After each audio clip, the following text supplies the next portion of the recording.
Ya, tukang bangunan. Siapa yang tidak tahu profesi yang satu ini? Di mana-mana tukang bangunan akan selalu ada karena banyak sekali proyek-proyek yang dikerjakan oleh orang-orang yang ingin membangun suatu gedung atau apapun. Ya, kali ini saya akan membahas mengenai rahasia kenapa sih tubuh tukang bangunan itu rata-rata berotot. Meskipun tentunya ada juga yang tidak berotot ya. Walaupun mereka setiap hari kerja keras, kerja berat ya dengan mengangkat beban, ada juga yang badannya konsisten krempeng. Banyak para pakar mengulas mengenai faktor-faktor pembentukan otot. Antara lain, yang pertama, ketika kita ingin membentuk otot harus dalam keadaan defisit kalori atau minus lemak ya. Jadi kalau seandainya kita ingin membentuk otot tapi lemaknya masih menumpuk, itu akan berat sekali ya.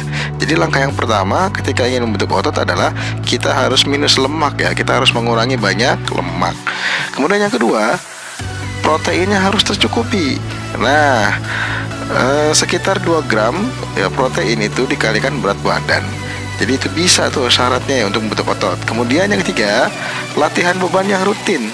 Biasanya orang ketika ingin membentuk otot ya ikut fitness ya, gym ya, mereka dengan segala fasilitasnya ya, membentuk tangan, perut ya, kaki ya, ABS dan lain sebagainya, itu di tempat-tempat yang representatif ya. Baru bisa membentuk otot dan dilakukan secara rutin. Kalau tidak rutin ya tidak bisa. Kemudian yang keempat, nah ini ya, istirahat yang cukup.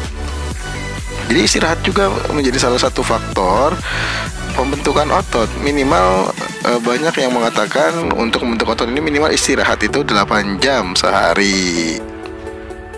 Itu semua adalah kebutuhan standar bagi seseorang yang ingin membentuk ototnya, membentuk badannya supaya lebih ideal, supaya lebih mantap. Nah, kira-kira tukang bangunan mengerti tidak ya faktor-faktor pembentukan otot? Kalau tidak mengerti, kenapa badan mereka tetap bagus ya, tetap berotot? Nah, otomatis kan ada titik-titik tekan tertentu dari faktor-faktor itu yang mungkin dia lakukan secara konsisten.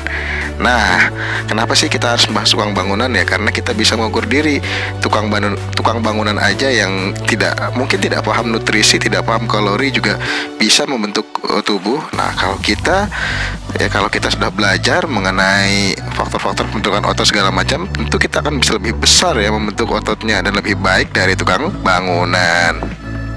Oke, yang pertama, kira-kira tukang bangunan paham nggak ya mengenai defisit kalori? Ya, saya kira tukang bangunan ya ketika bekerja ya mereka makan yang banyak ya, makan karbohidrat yang banyak, protein juga seadanya ya, tidak terlalu paham mengenai porsi makanan. Ya, mereka makan nasi banyak begitu kan. Makanya sampai ada istilah, wah, dasar porsi tukang bangunan. Nah, ini kan menandakan tukang bangunan itu makan nasi yang banyak. Akan tetapi mereka membakarnya langsung dengan mengangkat-ngangkat beban-beban yang berat, sehingga tidak menjadi lemak tapi menjadi energi, dan itu menjadi otot ya. Jadi kalau baca beberapa artikel, karbohidrat dan protein itu ketika langsung dibakar akan menjadi otot ya. Nah, jadi kita harus bisa lebih baik nih karena kita sudah paham mengenai defisit kalori, jumlah kalori yang masuk yang keluar, sehingga kita bisa mengontrol diri ya. Kemudian yang kedua, saya yakin ya tukang bangunan juga tidak paham mengenai protein ya, kebutuhan protein ya. Bukan berarti menyepelekan tukang bangunan ya, mungkin saja ya mereka tidak terlalu mengerti mengenai kebutuhan protein kita, kebutuhan protein harian kita. Mereka ya makan protein seadanya ya.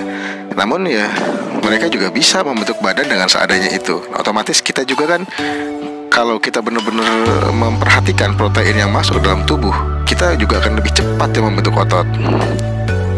Dan yang terakhir adalah istirahat yang cukup ya.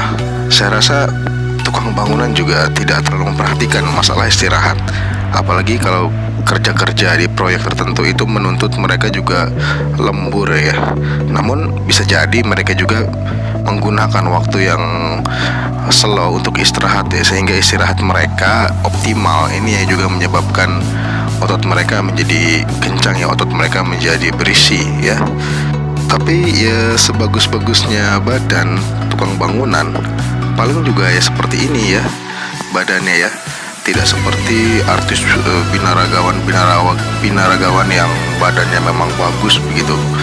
Jadi sebagusnya tukang bangunan pun ya, paling badannya juga hanya sebesar itu saja. Hal ini sangat dipengaruhi oleh asupan protein ya. Kalau orang-orang tertentu yang memang sangat peduli dengan protein, mereka sangat mengontrol protein mereka, tentu badannya juga keren-keren ya. Tapi ke tukang bangunan kan kita bisa logikakan saja, membeli susu atau suplemen itu kan harganya mahal sekali, dan untuk mereka membeli protein seperti itu tentu tidak sanggup ya untuk membeli protein karena sangat mahal sekali. Lain halnya dengan orang-orang yang memang mampu membeli susu suplemen ya protein ya, tentu mereka bisa membentuk tubuhnya yang ideal begitu ya. Nah, demikianlah mengenai informasi ya kenapa tukang bangunan itu badannya keker-keker ya, berotot, karena bisa jadi memang porsi latihan, bukan porsi latihan ya, porsi intensitas kerja keras mereka yang sangat tinggi ya, seringkali mengangkat-ngangkat beban, setiap hari ngangkat beban begitu, sehingga otot mereka menjadi terbiasa. Nah, ini menjadi inspirasi bagi kita bahwasanya kalau kita ingin memiliki badan yang berotot, tentu kita harus rutin ya melatih badan kita rutin setiap hari begitu, karena otot pun yang menuntut keteraturan, kedisiplinan, dan juga kita harus memperhatikan nutrisi supaya otot kita pun ya, protein yang ada dalam tubuh kita pun terserap dengan baik.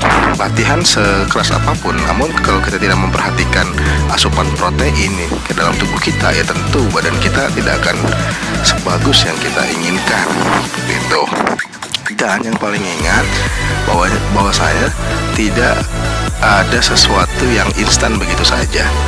Para tukang bangunan itu bisa jadi memiliki badan seperti itu melalui proses yang sangat lama ya, dan saya yakin pasti sangat lama karena kan mereka juga tidak memperhatikan asupan protein mereka secara intens ya. Jadi sangat lama. Kita bisa tanya ya, sejak kapan mereka mulai badannya terbentuk seperti itu, pasti ya mereka membutuhkan waktu yang sangat lama. Jadi kalau kita ingin membentuk otot, kita harus sabar ya, harus rutin, sabar, tidak menginginkannya dengan instan begitu saja.